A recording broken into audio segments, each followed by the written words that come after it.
visible. Nous les verrons. Un grand événement que nous attendons. Alléluia. Amen. Si tu attends un événement, n'oublie pas. Parmi les événements que tu as à attendre, c'est cet événement du retour de notre Seigneur Jésus-Christ. Alléluia. Amen. Et deuxième caractéristique du retour de Jésus, ça ne serait pas seulement visible, mais ça serait soudain et inattendu pour beaucoup. Soudain et inattendu. C'est-à-dire que quand il reviendra, personne ne le saura. Alléluia. Personne ne le saura. Nous sommes dans Matthieu chapitre 24, le verset 44. La Bible dit, c'est pourquoi vous aussi, tenez-vous prêts, car le Fils de l'homme viendra à l'heure où vous n'y penserez. Le Fils de l'homme viendra à l'heure où vous n'y penserez pas, à l'heure où vous n'avez pas l'idée, à l'heure où vous n'avez pas de calcul. Est-ce qu'il peut venir aujourd'hui, demain ou après-demain? Point d'interrogation. Alléluia. C'est pourquoi les autres, au moment où Christ reviendra, ils vont se retrouver soit à la maison, soit au travail, soit dans un hôtel, soit je ne sais pas où, en train de se laver. Alléluia. Amen. En train de se chamailler, en train de se bagarrer. Alléluia. C'est pourquoi nous devons faire beaucoup d'attention. Car le retour de Christ n'a pas un temps déterminé, n'a pas une date précise, mais ça serait soudain et inattendu. Il viendra à l'heure où personne n'y penserait. Donc tu n'auras pas l'idée. Du coup, il est là.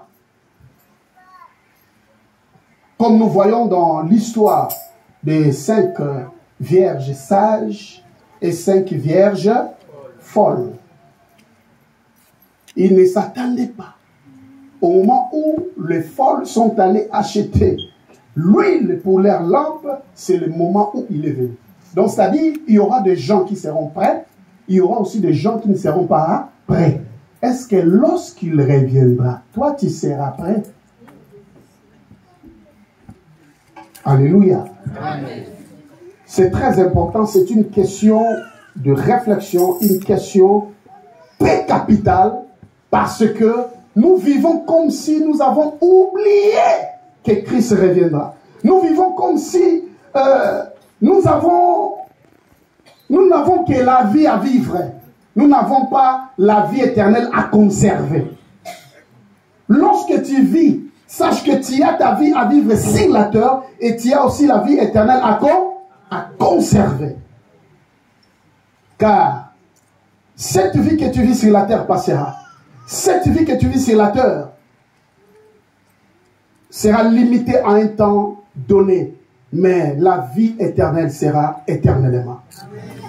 Alléluia. Amen. Oh, j'aimerais que nous tous, nous puissions nous retrouver au ciel. Amen. Ça, c'est ma prière et ma préoccupation d'aujourd'hui. Que toute l'église et source de vie puissions nous retrouver au ciel. Amen. Et ça serait une grande fête. Alléluia. Amen. Mais chacun dans sa conscience sait s'il partira ou pas. Ce n'est pas à moi de te juger. Ce n'est pas à toi aussi de me juger. Mais chacun de nous sait s'il partira ou pas. Est-ce que tu es prêt ou tu n'es pas prêt? Car il reviendra soudainement et d'une manière inattendue. Alléluia. Amen. Tu sais, si tu es à la maison, les créanciers apparaissent du coup. Les créanciers, c'est la personne que tu dois, non? Il apparaît du coup. Tu sais comment le cœur bouge. Et en ce moment-là, tu n'as rien à lui payer. Tu es surpris de son apparition. Mais il fallait m'appeler. Non. Comment toi tu me dois, je dois encore t'appeler. Tu vas me fuir. Alléluia. Alléluia. C'est-à-dire que nous sommes comme des gens qui doivent au Seigneur. Vous savez qu'est-ce que nous devons? Nous devons au Seigneur notre mission sur la terre. Tout ce que nous sommes en train de faire ici, nous le devons.